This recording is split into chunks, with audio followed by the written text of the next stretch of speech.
യോഗി 2.0 ആയി മാറിയിരിക്കുകയാണ് സുവേന്ദു അധികാരി പശ്ചിമ ബംഗാളിൽ. ഒരു കാര്യം സംശയത്തിനിടയില്ലാതെ സുവേന്ദു പറയുന്നു, ഇവിടെ നിയമം ലംഘിക്കുന്നവർ, അക്രമകാരികൾ, കയ്യേറ്റക്കാർ ഇവരൊക്കെ സൂക്ഷിച്ചോ, ഓടിക്കോ, നിങ്ങൾക്കുള്ള പണിയാണ് ഇനി വരാൻ പോകുന്നത്. ആദ്യം ഗുണ്ടകളെയായിരുന്നു പറഞ്ഞിരുന്നത്, ഇപ്പോൾ പറയുന്നത് നിയമം ലംഘിക്കുന്നവർ, അക്രമികൾ, കയ്യേറ്റക്കാർ ഇവരെയൊക്കെയാണ് പറയുന്നത്. അതിന് ഒരു വ്യത്യാസവും ഉണ്ടാവില്ല എന്ന് പറയുന്നു. അത് ആര് ചെയ്താലും ശരി തന്നെ അകത്താണ്, നിങ്ങൾക്കെതിരെ നടപടിയാണ്, ഓടിക്കോ എന്നുള്ളതിൻ്റെ സന്ദേശം കൊടുക്കുന്നത്. ആദ്യം നുഴഞ്ഞുകയറ്റക്കാരും ബംഗ്ലാദേശികളോടുമായിരുന്നു, ഇപ്പോൾ ഇത് വ്യക്തമാക്കുന്നുണ്ട്. അപ്പോൾ ഇങ്ങനെ പറയുന്നതിൻ്റെ അർത്ഥം അത് ബി ജെ പിക്കാരായാലും മുസ്ലിങ്ങളും നുഴഞ്ഞുകയറ്റക്കാരും മാത്രമല്ല, ബി ജെ പിക്കാരായാലും ഹിന്ദുക്കളായാലും ആരായാലും ശരി തന്നെ രാജ്യത്തെ നിയമമാണ് പ്രധാനം, അത് ലംഘിക്കുന്നവൻ ജയിലിനകത്തേക്ക്. ഇത് വ്യക്തമായിട്ടല്ലേ പറയുന്നത്?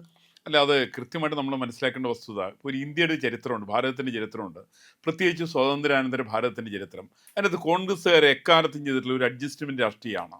അതുകൊണ്ട് കോൺഗ്രസ് ഭരിച്ചിരിക്കുന്ന മറ്റേ ഉത്തർപ്രദേശിലായാലും കൊള്ളാം, രാജസ്ഥാനിലായാലും കൊള്ളാം, ഗുജറാത്തിലായാലും കൊള്ളാം. ഗുജറാത്തിൽ ബി ജെ പി സർക്കാർ, നരേന്ദ്രമോദി സർക്കാരൊക്കെ അധികാരത്തിൽ വരുന്നതിന് മുമ്പ് അവിടെ കേശുഭായ് പട്ടേലിന് ബി ജെ പി സർക്കാരുണ്ടായിരുന്നു. അവർ വരുന്നതിന് മുമ്പ് ഏകദേശം ഒരു 20 കൊല്ലക്കാലത്തും കൊണ്ട് 200-ലധികം വരുന്ന വർഗീയ ആളുകളുണ്ടായിരുന്നു. ഗുജറാത്തിൽ അങ്ങനെയായിരുന്നു. അതേപോലെ തന്നെ അടിയന്തരാവസ്ഥയ്ക്ക് മുമ്പ് ബീഹാറിൽ വ്യാപകമായിട്ടുള്ള സംഘർഷങ്ങളായിരുന്നു, ബംഗാളിൽ വ്യാപകമായിട്ടുള്ള സംഘർഷങ്ങളായിരുന്നു, ഒറീസയിൽ വ്യാപകമായിട്ടുള്ള സംഘർഷങ്ങളായിരുന്നു. കേരളത്തിൽ എങ്ങനെ ഉണ്ടായിരുന്നു? കേരളത്തിൽ പൂന്തറ കലാപം അടക്കം നിരവധി കലാപങ്ങൾ കേരളത്തിൽ വ്യാപകമായിട്ടുണ്ടായിരുന്നു. ഈ തരം കലാപങ്ങൾ ആര് നടത്തും എന്നുള്ളതല്ല നോക്കേണ്ടത്, ആര് നടത്തിയാലും കലാപങ്ങൾ അടിച്ചമർത്തുക തന്നെ വേണം. അപ്പൊ കോൺഗ്രസിന്റെ രാഷ്ട്രീയത്തിൽ പലപ്പോഴും അഡ്ജസ്റ്റ്മെന്റ് രാഷ്ട്രീയമാണ്. അവിടെ കുറ്റവാളികളോട് സംസാരിക്കുന്നു, ഇവരോട് സംസാരിക്കും. കാരണം കോൺഗ്രസ്സുകാർ ഇപ്പോൾ പറയാറില്ലേ, കള്ളനോട്ടിനെ കുറിച്ച് തന്നെ കോൺഗ്രസ്സുകാരൻ്റെ കമന്റ് എന്താ? കള്ളനോട്ട് അതൊരു ഒരു സമാന്തരമായിട്ടുള്ള സമ്പദ് വ്യവസ്ഥ വേണമെന്നാണ് അവർ ആവശ്യപ്പെടുന്നത്. അതായത് കള്ളനോട്ടുകൾ വേണം, അതുപോലെ തന്നെ നല്ല നോട്ടും വേണം. അത് കള്ളനോട്ട് വെച്ചിട്ട് കുറേ ആളുകൾ മുമ്പോട്ട് പോവും, അവർ സാധനങ്ങളുടെ വില കൂട്ടും, അവർ ഭൂമിയുടെ വില കൂട്ടും, അവർ കാര്യങ്ങൾ തീരുമാനിക്കും.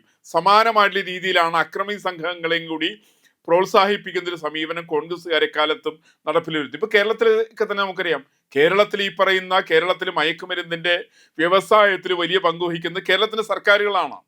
അത് കമ്മ്യൂണിസ്റ്റ് സർക്കാരിന് പങ്കുണ്ട്, അത് കോൺഗ്രസ് സർക്കാരിന് പങ്കുണ്ട്, ഇവിടെയുള്ള മുതലാളിമാർക്ക് പങ്കുണ്ട്, പല ഹോട്ടലുകൾക്കും പങ്കുണ്ട്. പക്ഷേ ഈ ഹോട്ടലുകൾക്ക് പങ്ക് ഉണ്ടെങ്കിൽ പോലും ഈ പറയുന്ന കുറ്റവാളികളെ യഥാസമയം പിടിക്കാൻ കേരളത്തിലെ സർക്കാരുകൾ തയ്യാറില്ല, ഇപ്പോൾ കേരളത്തിലെ പോലീസ് തയ്യാറില്ല. എല്ലാവരും തമ്മിലൊരു അഡ്ജസ്റ്റ്മെന്റ് ആണ്. ഈ അഡ്ജസ്റ്റ്മെന്റ് പലപ്പോഴും നമ്മൾ സംസ്ഥാനത്തെ പിന്നോക്കം കൊണ്ടുപോകുന്നൊരു വലിയ പങ്ക് വഹിക്കുന്നുണ്ട്. കാരണം പിന്നെ നമ്മൾ വരുന്നത്, ആർക്കും വിദ്യാഭ്യാസത്തിന്റെ ആവശ്യമില്ല, ആർക്കും വ്യവസായത്തിന്റെ ആവശ്യമില്ല, ആർക്കും കാർഷിക രംഗത്തിന്റെ ആവശ്യമില്ല. എല്ലാവരും ധരിക്കുന്ന പണം ഉണ്ടാക്കാൻ മാത്രമാണ്. ഈ പണം ഉണ്ടാക്കുന്ന മൂന്നാംകിടയുടെ സ്വഭാവത്തിന്റെ ഭാഗമായിട്ടാണ് കേരളത്തിന്റെ അധപ്പതനം ഉണ്ടായിട്ടുള്ളത്. സമാനമായിട്ടുള്ള അധപ്പതനം മറ്റൊരു സംസ്ഥാനങ്ങളിൽ പാടില്ല എന്നാണ്. അവിടെയാണ് ഉത്തർപ്രദേശിന്റെ സവിശേഷത. അതാണ് ഉത്തർപ്രദേശ് ഏകദേശം ഒരു 10-15 വർഷക്കാലത്തിന് മുമ്പായിട്ട് ഉത്തർപ്രദേശിന്റെ അവസ്ഥ ഒരു ഡെവലപ്മെന്റും ഇല്ല. എനിക്കറിയാം, ഞാൻ അവിടെ ഇടയ്ക്ക് പ്രയാഗ്രാജിലൊക്കെ പോയിട്ടുണ്ട്, ഒരു 15-20 കൊല്ലത്തിന് മുമ്പ് അയോധ്യയിൽ പോയിട്ടുണ്ട്. ഈ പറയുന്ന സ്ഥലത്തൊക്കെ പോയിട്ടുണ്ടെങ്കിൽ അവിടെയുള്ള സ്ത്രീകൾക്ക് വെളിക്കിറങ്ങാൻ വേണ്ടിയിട്ട്, പുറത്ത് ഇറങ്ങാനായിട്ട് കക്കൂസുകളില്ല വീടുകളിൽ. നിരവധി ആളുകൾക്ക് വീടുകളില്ല. 50% ആളുകൾ റോട്ടിലാണ് കിടക്കുക. കോൺഗ്രസിന്റെ ഭരണകാലമായിരുന്നു അക്കാലത്ത്. അവിടെ സമ്പന്നന്മാരുടെ ഇഷ്ടം പോലെ സമ്പത്തുണ്ടാവും. ഈ സമ്പന്നന്മാരുടെ എല്ലാ ചെറിയ ചെറിയ സംഘങ്ങൾ, അവരാണ് രാഷ്ട്രീയം തീരുമാനിക്കുക, അവരാണ് തെരഞ്ഞെടുപ്പിൽ വോട്ട് രേഖപ്പെടുത്തുക, അവരാണ് ആളുകൾ എങ്ങനെ ജീവിക്കണം എന്നൊക്കെ തീരുമാനിക്കുന്നത്. അങ്ങനെയുള്ള കുറ്റവാളികളുടെ സംഘങ്ങൾ ഉത്തർപ്രദേശിന്റെയും ബീഹാറിന്റെയും ബംഗാളിന്റെയും രാജസ്ഥാന്റെയും മധ്യപ്രദേശിന്റെയും ഗ്രാമാന്തരങ്ങളിൽ വ്യാപകമായിരുന്നു. ഇതിന് മാറ്റം വരുത്തി എന്നുള്ളതാണ് 2014 നരേന്ദ്രമോദി സർക്കാരിന്റെ സവിശേഷത. അതാണ് ഉത്തർപ്രദേശിൽ യോഗി ആദിത്യനാഥിന്റെ സവിശേഷത. അതാണ് അവർ തീരുമാനിച്ച് ആദ്യമായിട്ട് ജനങ്ങൾക്ക് വേണ്ട അടിസ്ഥാനപരമായിരിക്കുന്ന കാര്യങ്ങൾ വേണം. എന്താ അടിസ്ഥാനപരമായിരിക്കുന്ന കാര്യങ്ങൾ? കിടക്കാനായിട്ട് കിടപ്പാടം വേണം. 50% വരുന്ന ആളുകൾക്ക് കിടപ്പാടം വേണം. കിടപ്പാടം ഇല്ലാത്ത ആളുകൾ സ്വാഭാവികമായിട്ട് റോട്ടിൽ കിടക്കും. ആ റോട്ടിൽ കിടന്നിട്ടുണ്ടെങ്കിൽ ഇവൻ കുറ്റവാളിയാകും. അങ്ങനെ കുറ്റവാളിയാകേണ്ടവരല്ല. ഇവരുടെ 70% വീടുകളിൽ ഇവർക്ക് ബാത്റൂം ഇല്ല, ഇവർക്ക് കക്കൂസിൽ പോകാൻ വൃത്തിയില്ല.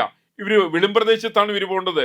ഒരു ലോട്ടയിൽ വെള്ളവുമായിട്ട് പോകുന്ന ആളുകളെ മധ്യപ്രദേശിലും ജാർഖണ്ഡിലും ഛത്തീസ്ഗഡിലൊക്കെ നേരിട്ട് കണ്ടിട്ടുള്ള ആളാണ് ഞാൻ. നേരം വെളുത്ത് എഴുന്നേറ്റ് കഴിഞ്ഞിട്ടുണ്ടെങ്കിൽ ട്രെയിനിൽ യാത്ര ചെയ്തിട്ടുണ്ടെങ്കിൽ നമുക്ക് ട്രെയിനിൽ പുറത്തേക്ക് നോക്കാൻ സാധ്യമല്ല. ആ ട്രെയിനിന്റെ തന്നെ അപ്പുറത്തെ റെയിലിന്റെ അകത്ത് ഇരിക്കുന്ന സ്ത്രീകളെ നമ്മൾ കണ്ടാൽ നമുക്ക് പോലും അത്യന്തം വേദന തോന്നുമായിരുന്നു. അങ്ങനെയുള്ളൊരു വലിയൊരു സംവിധാനമായിരുന്നു ഭാരതത്തിലുണ്ടായിരുന്നത്. ഇതിന് മാറ്റം കുറിച്ച് നരേന്ദ്രമോദിയാണ്, ഇതിന് മാറ്റം കുറിച്ച് യോഗി ആദിത്യനാഥാണ്, ഇതിന് മാറ്റം കുറിച്ച് ശിവരാജ് സിംഗ് ചൗഹാനാണ്, ഇതിന് മാറ്റം കുറിച്ചത് രാജസ്ഥാനിലാണ്. ഇതേപോലൊരു മാറ്റമാണ് ഇന്ന് ബംഗാളിൽ ആവശ്യമുള്ളത്.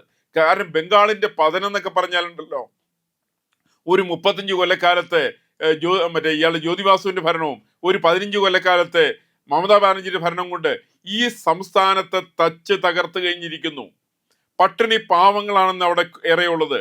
അതുകൊണ്ട് അവർക്ക് തൊഴിലില്ല, അവർക്ക് കൃഷിയില്ല, അവർക്ക് ജീവിക്കാൻ നിവൃത്തിയില്ല, അവർക്ക് വീടുകളില്ല.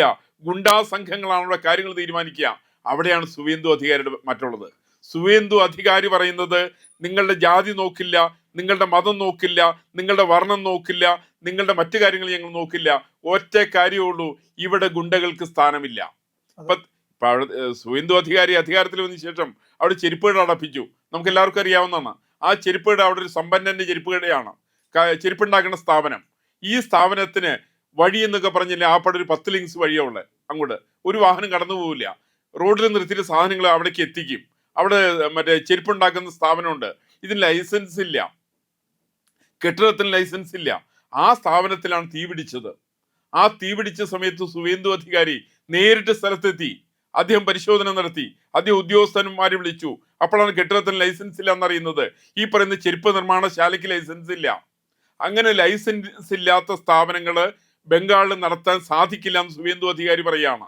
സർക്കാരിന് കൊടുക്കേണ്ട 10 പൈസ ഇവർ കൊടുക്കില്ല, ലൈസൻസ് എടുക്കുന്നില്ല, GST ഇല്ല, ഇവർക്ക് പാൻ കാർഡ് ഇല്ല, അവിടെ തൊഴിലാളികൾക്ക് ശമ്പളം കൃത്യമായിട്ട് കൊടുക്കുന്നില്ല, തൊഴിലാളികൾ അവിടെ തന്നെ താമസിപ്പിച്ചിരിക്കുന്നു. ഈ പരിപാടികൾ പറ്റില്ല എന്നാണ് സുവേന്ദു അധികാരി പറയുന്നത്. ഇത് കർശനമായിട്ട് നടപടിയെടുക്കണം. ഏത് തരത്തിലാണോ യോഗി ആദിത്യനാഥ് അക്രമി സംഘങ്ങൾ ഉത്തർപ്രദേശിൽ നേരിട്ടത്, ഉത്തർപ്രദേശിൽ എന്താ വെച്ചിട്ടുണ്ടെങ്കിൽ ഗുണ്ടാ സംഘത്തെ സംബന്ധിച്ച് ഗുണ്ടാ സംഘത്തിന്റെ തലവന്റെ വീട് കയറി ആക്രമിക്കുകയാണ്. അവൻ ഗുണ്ടാ സംഘത്തിന്റെ നേതാവ് ഒരു വീട്ടിൽ കയറിയിട്ട് അക്രമം നടത്തിയിട്ടുണ്ടെങ്കിൽ തിരിച്ചിൽ സ്വന്തം വീടുണ്ടാവില്ല, അത് ബുൾഡോസർ വെച്ചിട്ട് അടിച്ച് നിരപ്പാകും. സമാനം തന്നെയാണ് സുവേന്ദു അധികാരി ചെയ്യുന്നത്. ഇത് തന്നെയാണ് കേരളത്തിൽ വേണ്ടത്. കേരളത്തിൽ നിന്ന് നമുക്കറിയാലോ, കേരളത്തിൽ മയക്കുമരുന്നിന്റെ കേന്ദ്രമാണ്. ആരൊക്കെയാണ് മയക്കുമരുന്ന് കച്ചവടം നടത്തുന്നവര്? ഇവിടുത്തെ പല രാഷ്ട്രീയ നേതാക്കന്മാർക്ക് ഇക്കാര്യത്തിൽ പങ്കില്ലേ? സാമൂഹ്യ രംഗത്തുള്ള പലർക്കും ഇക്കാര്യത്തിൽ പങ്കില്ലേ? പോലീസ് ഉദ്യോഗസ്ഥന്മാർക്ക് ഇക്കാര്യത്തിൽ പങ്കില്ലേ? അവരെല്ലാവരും എന്താ ചെയ്യുന്നത്? അവർ കൂടി കണ്ണടച്ചിരുട്ടാകും.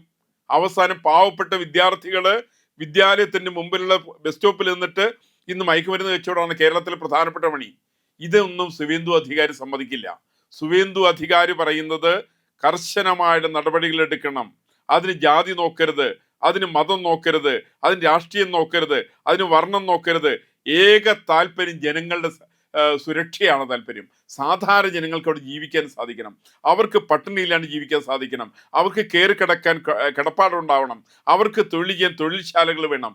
ഈ പറയുന്നത് ഇന്നിപ്പോഴത്തെ ഒരവസ്ഥ. ഞാൻ പണ്ടിരിക്കെ ബംഗാളിനെ കുറിച്ചൊരു സംഗതി പറഞ്ഞിരുന്നു. ഞാനവിടെ ഒരു ഫംഗ്ഷൻ സംസാരിക്കാൻ പോയിരുന്നു, ഒരു ലിറ്ററേച്ചർ ഫെസ്റ്റിവലാണ്. അവിടെ പങ്കെടുത്തത് ഒരു ആസാമിലുള്ള ഒരു യൂണിവേഴ്സിറ്റിയുടെ വൈസ് ചാൻസലറാണ്. അദ്ദേഹം പറഞ്ഞൊരു കമന്റ് ഉണ്ട്, ഞങ്ങൾ ബംഗാളികൾ കൽക്കട്ടക്കാര് സാധാരണ ചെയ്യുന്ന എവിടെന്നെങ്കിലും ലോൺ വാങ്ങിച്ച് 2-3 സെന്റ് സ്ഥലം വാങ്ങിക്കും. അവിടെ സെന്റ് അല്ല, സ്ഥലത്തിന് സ്ക്വയർ ഫീറ്റ് ആണ് കേട്ടോ. ആ സ്ഥലം വാങ്ങിക്കും. അത് കഴിഞ്ഞിട്ട് ഞങ്ങളവിടെ അതിൻ്റെ ഒരു മൂലയ്ക്ക് ഞങ്ങളുടെ കാളിയുടെ വിഗ്രഹം കൊണ്ടുവയ്ക്കും. അത് കഴിഞ്ഞിട്ട് ഞങ്ങളവിടെ കോർപ്പറേഷനും മുനിസിപ്പാലിറ്റി അനുവാദമില്ലാതെ കണ്ട് കെട്ടിടം പണിയും. ഈ കെട്ടിടം പണിയാൻ അനുവാദമൊന്നും വേണ്ട. ആ കെട്ടിടം പണിത് കഴിഞ്ഞിട്ട് അതിൻ്റെ മുമ്പിൽ തന്നെ ഞങ്ങൾ ശ്രീരാമേശ്വരം ശാരദാദേവിയുടെയും ചിത്രങ്ങൾ, വിവേകാനന്ദൻ്റെയും ചിത്രങ്ങൾ വയ്ക്കും. ഞങ്ങളൊക്കെ കമ്മ്യൂണിസ്റ്റ് പാർട്ടിക്ക് ജ്യോതിബാസിന് വോട്ട് ചെയ്യും. പിന്നെ കഴിഞ്ഞു കഥ. എന്ന് വെച്ചാൽ 10 നയാ പൈസ കൽക്കട്ട കോർപ്പറേഷന് വരുമാനമില്ല, പല മുനിസിപ്പാലിറ്റികളും വരുമാനമില്ല, പഞ്ചായത്തുകളിൽ വരുമാനമില്ല, സംസ്ഥാന സർക്കാരിന് വരുമാനമില്ല. ഏകദേശം വളരെ കഷ്ടപ്പാടാണത്. ഈ കഷ്ടപ്പാട് ആയിരുന്നു ബംഗാളിന്റെ അവസ്ഥയെങ്കിൽ ഇന്ന് സുവേന്ദു അധികാരി പറയുന്നത് നിങ്ങൾ കെട്ടിടം വയ്ക്കണമെങ്കിൽ അതിന് അനുമതി വേണം, നിങ്ങൾ ബിസിനസ് തുടങ്ങുന്നെങ്കിൽ അനുമതി വേണം, നിങ്ങൾ GST രജിസ്ട്രേഷൻ എടുക്കണം, നിങ്ങൾക്ക് ആനുകൂല്യങ്ങൾ കിട്ടും, നിങ്ങൾക്ക് അതിന്റെ ഇൻപുട്ട് കിട്ടും, അതിനൊക്കെ സൗകര്യങ്ങളൊക്കെ ഉണ്ട്. ഈ പറയുന്ന ഒരു പറ്റം മുതലാളിമാരെ ബംഗാളിനെ തീരുമാനിക്കുന്നത് സാധ്യമല്ല എന്നാണ് സുവേന്ദു അധികാരി പറയുന്നത്. മറിച്ച് മമതാ ബാനർജി പറഞ്ഞത് അങ്ങനെയല്ല. ബംഗ്ലാദേശിൽ നിന്ന് ആർക്ക് വേണമെങ്കിലും വരാം, എപ്പോൾ വേണമെങ്കിലും വരാം, എന്ത് വേണമെങ്കിലും തീരുമാനിക്കാം, അവർക്ക് അവിടെ തൊഴിലൊക്കെ കിട്ടും. മറിച്ച് ബംഗാളികളായിരിക്കുന്ന ആളുകൾ മമതാ ബാനർജിയുടെ കാലത്ത് നേരെ കേരളത്തിലേക്കൊക്കെ പോന്നിരുന്നത്. കേരളത്തിൽ വന്നു, അവർ തമിഴ്നാട്ടിൽ വന്നു, അവർ ഒറീസയിൽ വന്നു, അവർ ആന്ധ്രാപ്രദേശിൽ വന്നു, അവർ കർണാടകത്തിൽ വന്നു. എല്ലാ സംസ്ഥാനങ്ങളിൽ നിന്നും ബംഗാളികളാണ്.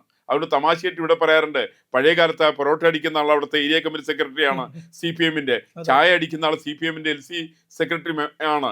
ഇതൊക്കെ ഒരു പരിധിയൊരു വസ്തുതയാണ്. കാരണം ബംഗാളിനെ സംബന്ധിച്ച് കമ്മ്യൂണിസ്റ്റുകാർക്ക് നടക്കാൻ സാധ്യമല്ല. അതിന് കാരണം ജ്യോതിബാസുവാണ്. ജ്യോതിബാസു എന്ന് പറയുന്ന അതിക്രൂരനായിട്ടുള്ള മുഖ്യമന്ത്രിയുടെ ഭരണത്തിന്റെ കീഴിൽ തകർക്കപ്പെട്ട ബംഗാള്, ആ ബംഗാളിനെ പുനരുദ്ധരിക്കാൻ ആദ്യകാലത്ത് മമതാ ബാനർജി വന്നേ, അവർ പിന്നെ ബംഗ്ലാദേശികളുടെ തീവ്രവാദികളുടെ കൈപ്പിടിയിലായി പോയി. അങ്ങനെയുള്ള ബംഗാളിനെ തിരിച്ചു കൊണ്ടുവരേണ്ടത്, ആ ബംഗാളിന് വലിയൊരു പാരമ്പര്യമുണ്ട്. അത് രാജാറാം മോഹൻ റായിയുടെ പാരമ്പര്യമാണ്, അത് രവീന്ദ്രനാഥ ടാഗോറിന്റെ പാരമ്പര്യമാണ്, അത് മറ്റേ ആനന്ദമഠം എഴുതിയിരിക്കുന്ന ബങ്കിം ചന്ദ്ര ചാറ്റർജിയുടെ പാരമ്പര്യമാണ്. ഇങ്ങനെയുള്ള പാരമ്പര്യമുള്ള ബംഗാൾ ശ്യാമപ്രസാദ് മുഖർജിയുടെ പാരമ്പര്യമാണ്.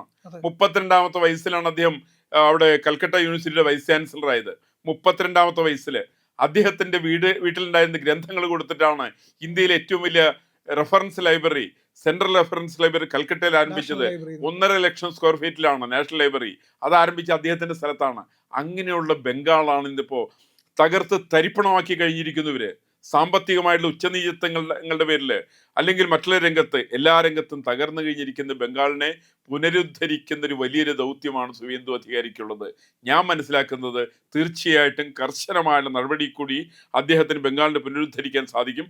അതിന്റെ തുടക്കമായിട്ട് ഈ സംഭവത്തെ കാണാൻ വേണ്ടി സാധിക്കട്ടെ എന്നാണ് എൻ്റെയും പ്രാർത്ഥന. പ്രിയമുള്ളവരെ, നമ്മുടെ ചാനൽ ഒരുപാട് പേർ കാണുന്നുണ്ട്. കാണുന്നവരോടെല്ലാം നമുക്ക് വലിയ സ്നേഹവുമുണ്ട്. അവരൊക്കെ നമ്മുടെ ചാനലിനെ കുറിച്ച് ഒരുപാട് പേരോട് പറയുന്നുമുണ്ട്. പക്ഷേ ഒരു കാര്യം, നമ്മൾ കാണുന്നവരുടെ എണ്ണം അനുസരിച്ച് ചാനലിൻ്റെ സബ്സ്ക്രിപ്ഷൻ കൂടുന്നില്ല. എന്താ കാര്യം എന്നറിയാമോ?